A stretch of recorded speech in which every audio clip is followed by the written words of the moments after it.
Assalamualaikum warahmatullahi wabarakatuh.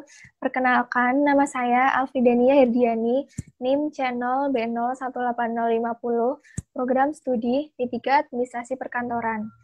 Di sini saya akan mempresentasikan materi tentang pemasaran. Sebelumnya, saya akan menampilkan materi yang sudah saya siapkan. Yang pertama, pengertian pemasaran. Pemasaran adalah suatu proses sosial dan manajerial di mana individu dan kelompok mendapatkan kebutuhan dan keinginan mereka dengan menciptakan, menawarkan, dan bertukar sesuatu yang bernilai satu sama lain. Selanjutnya, strategi pemasaran. Strategi pemasaran adalah serangkaian tindakan terpadu menuju keunggulan kompetitif yang berkelanjutan. Faktor-faktor yang memengaruhi strategi pemasaran adalah yang pertama, faktor mikro, yaitu perantaran pemasaran, pemasok, pesaing, dan masyarakat. Yang kedua, faktor makro, yaitu demografi, ekonomi, politik hukum, teknologi fisik, dan sosial budaya.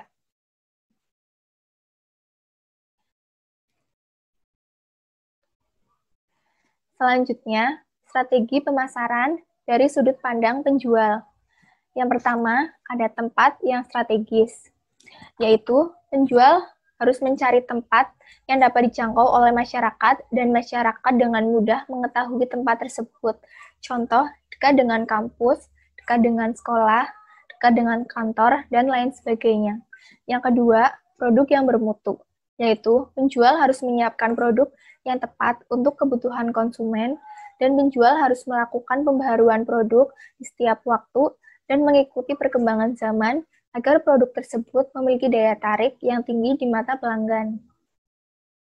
Yang ketiga, harga yang kompetitif, yaitu penjual harus menyesuaikan harga produksi dengan harga yang dipasarkan dan bisa menyesuaikan dengan tempat pemasaran produk agar harga tersebut bisa diterima oleh pelanggan atau masyarakat.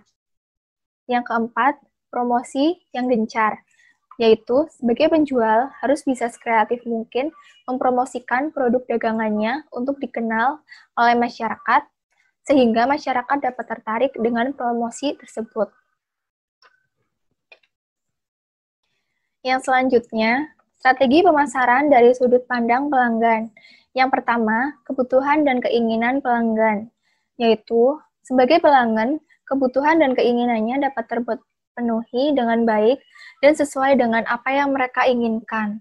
Yang kedua, biaya pelanggan, yaitu pelanggan menginginkan biaya yang dipasarkan sesuai dengan peran mereka atau usia. Contohnya, seperti penjualan aksesoris yang bertempat di daerah kampus karena tempat yang strategis dan sering dijumpai oleh kalangan mahasiswa atau anak muda. Yang ketiga, kenyamanan. Kenyamanan sangat penting untuk customer. Contohnya, penampilan atau kerapian pada tempat tersebut, sehingga membuat daya tarik pelanggan untuk dapat datang dan ingin tahu toko atau tempat tersebut. Yang terakhir, komunikasi. Komunikasi dengan pelanggan harus tetap berjalan agar pelanggan tidak tertinggal informasi tentang pembaruan barang baru tersebut. Contohnya, sebagai penjual harus aktif mempromosikan barang baru di sosial medianya dan bisa menggunakan brosur sekreatif mungkin.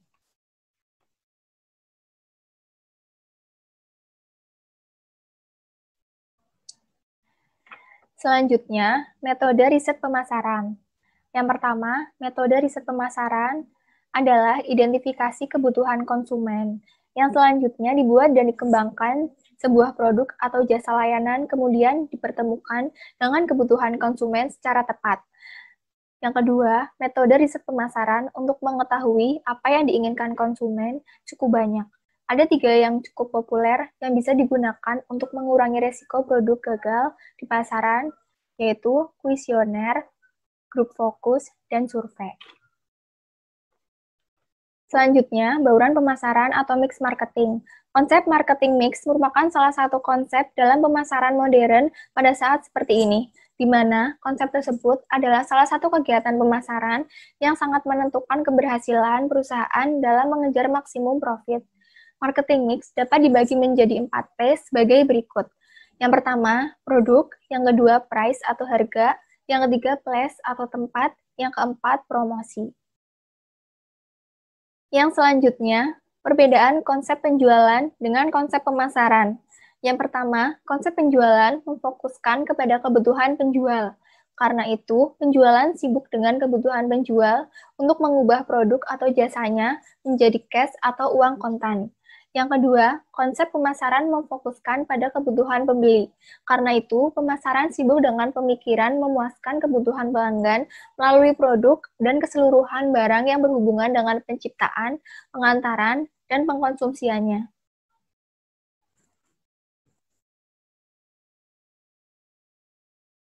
Selanjutnya, segmentasi pasar. Segmentasi pasar adalah salah satu teknik yang digunakan para pemasaran produk dan perusahaan untuk melihat kebutuhan konsumen agar mereka dapat dipuaskan dengan lebih baik.